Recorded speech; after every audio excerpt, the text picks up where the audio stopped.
Matthew Henry's Commentary on the Whole Bible. An exposition, with practical observations, of the book of the prophet Isaiah. Chapter 15. This chapter, and that which follows it, are the burden of Moab, a prophecy of some great desolation that was coming upon that country, which bordered upon this land of Israel, and had often been injurious and vexatious to it, though the Moabites were descended from Lot, Abraham's kinsman and companion, and though the Israelites, by the appointment of God, had spared them when they might both easily and justly have cut them off with their neighbors. In this chapter we have 1. Great lamentation made by the Moabites and by the prophet himself for them, verses 1 to 5. 2. The great calamities which should occasion that lamentation and justify it, verses 6 to 9. Isaiah 15 verses 1 to 5. The country of Moab was of small extent, but very fruitful. It bordered upon the lot of Reuben on the other side Jordan, and upon the Dead Sea. Naomi went to sojourn there when there was a famine in Canaan. This is the country which, it is here foretold, should be wasted and grievously harassed, not quite ruined, for we find another prophecy of its ruin, Jeremiah 48, which was accomplished by Nebuchadnezzar. This prophecy here was to be fulfilled within 3 years, chapter 16 verse 14, and therefore was fulfilled in the devastations made of that country by the army of the Assyrians, which for many years ravaged those parts, enriching themselves with spoil and plunder. It was done either by the army of Shalmaneser, about the time of the taking of Samaria, in the 4th year of Hezekiah, as is most probable, or by the army of Sennacherib, which, 10 years after, invaded Judah. We cannot suppose that the prophet went among the Moabites to preach to them this sermon, but he delivered it to his own people. 1. To show them that, though judgment begins at the house of God, it shall not end there, that there is a providence which governs the world and all the nations of it, and that to the God of Israel the worshippers of false gods were accountable, and liable to his judgments.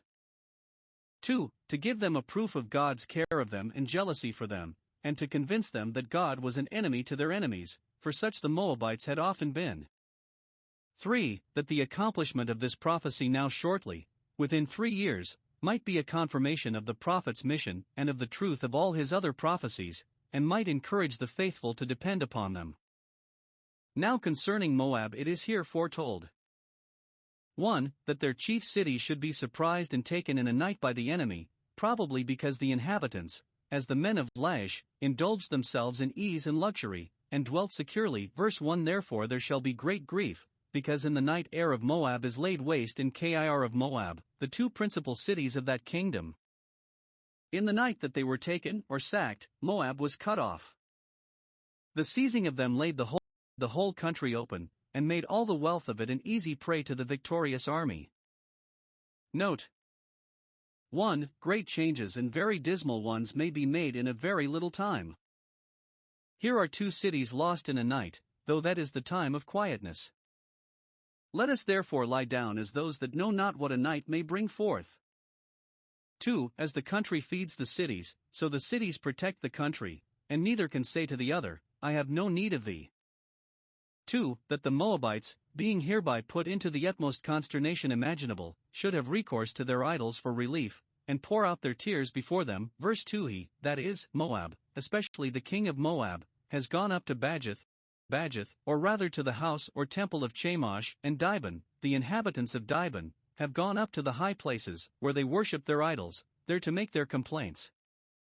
Note, it becomes a people in distress to seek to their God, and shall not we then thus walk in the name of the Lord our God, and call upon him in the time of trouble, before whom we shall not shed such useless profitless tears as they did before their gods? 3. That there should be the voice of universal grief all the country over. It is described here elegantly and very affectingly. Moab shall be a vale of tears, a little map of this world. Verse 2. The Moabites shall lament the loss of Nebo and Medeba, 2 considerable cities, which, it is likely, were plundered and burnt. They shall tear their hair for grief to such a degree that on all their heads shall be baldness, and they shall cut off their beards, according to the customary expressions of mourning in those times and countries. When they go abroad they shall be so far from coveting to appear handsome that in the streets they shall gird themselves with sackcloth. Verse 3. and perhaps being forced to use that poor clothing, the enemy having stripped them, and rifled their houses, and left them no other clothing. When they come home, instead of applying themselves to their business, they shall go up to the tops of their houses which were flat-roofed, and there they shall weep abundantly, nay, they shall howl in crying to their gods. Those that cry not to God with their hearts do, but howl upon their beds. Hosea 7 verse 14, Amos 8 verse 3. They shall come down with weeping, so the margin reads it, they shall come down from their high places, and the tops of their houses weeping as much as they did when they went up. Prayer to the true God is heart's ease, 1 Samuel 1 verse 18, but prayers to false gods are not. Divers places are here named that should be full of lamentation, verse 4, and it is but a poor relief to have so many fellow sufferers, fellow mourners. To a public spirit it is rather an aggravation socios habuis dolores to have associates in woe. 4. That the courage of their militia should fail them. Though they were bred soldiers, and were well armed, yet they shall cry out and shriek for fear, and every one of them shall have his life become grievous to him, though it is characteristic of a military life to delight in danger. Verse 4. See how easily God can dispirit the stoutest of men, and deprive a nation of benefit by those whom it most depended upon for strength and defense. The Moabites shall generally be so overwhelmed with grief that life itself shall be a burden to them. God can easily make weary of life those that are fondest of it. 5. That the outcry for these calamities should propagate grief to all the adjacent parts. Verse 5. 1. The prophet himself has very sensible impressions made upon his spirit by the prediction of it. My heart shall cry out for Moab, though they are enemies to Israel, they are our fellow creatures, of the same rank with us, and therefore it should grieve us to see them in such distress, the rather because we know not how soon it may be our own turn to drink of the same cup of trembling. Note, it becomes God's ministers to be of a tender spirit, not to desire the woeful day, but to be like their master, who wept over Jerusalem even when he gave her up to ruin, like their God, who desires not the death of sinners. 2. All the neighboring cities shall echo to the lamentations of Moab. The fugitives, who are making the best of their way to shift for their own safety, shall carry the cry to Zor, the city to which their ancestor Lot fled for shelter from Sodom's flames, and which was spared for his sake. They shall make as great a noise with their cry as a heifer of 3 years old does when she goes lowing for her calf, as 1 Samuel 6 verse 12.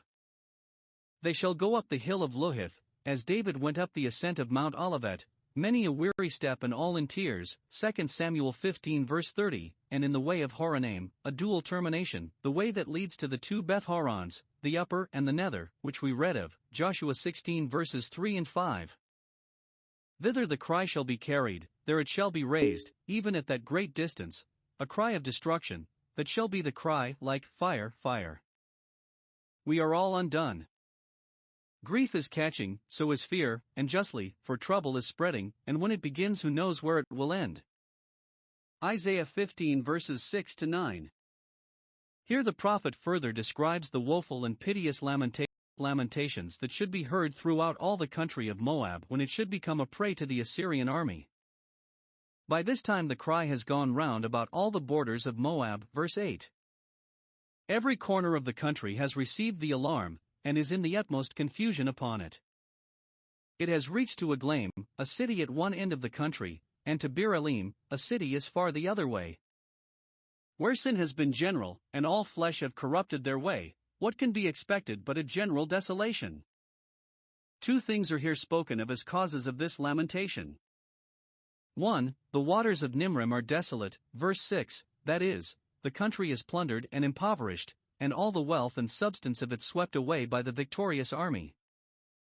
Famine is usually the sad effect of war. Look into the fields that were well watered, the fruitful meadows that yielded delightful prospects and more delightful products, and their all is eaten up, or carried off by the enemy's foragers, and the remainder trodden to dirt by their horses. If an army encamp upon green fields, their greenness is soon gone.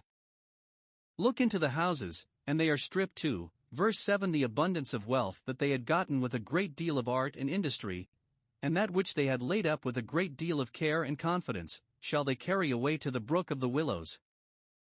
Either the owners shall carry it thither to hide it, or the enemies shall carry it thither to pack it up and send it home, by water perhaps, to their own country.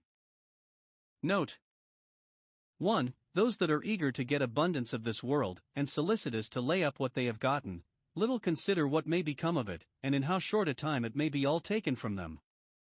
Great abundance, by tempting the robbers, exposes the owners, and those who depend upon it to protect them often find it does but betray them. 2. In times of distress great riches are often great burdens, and do but increase the owner's care or the enemy's strength. Cantabit vacuus coram latrone viator. The penniless traveler will exult, when accosted by a robber, in having nothing about him.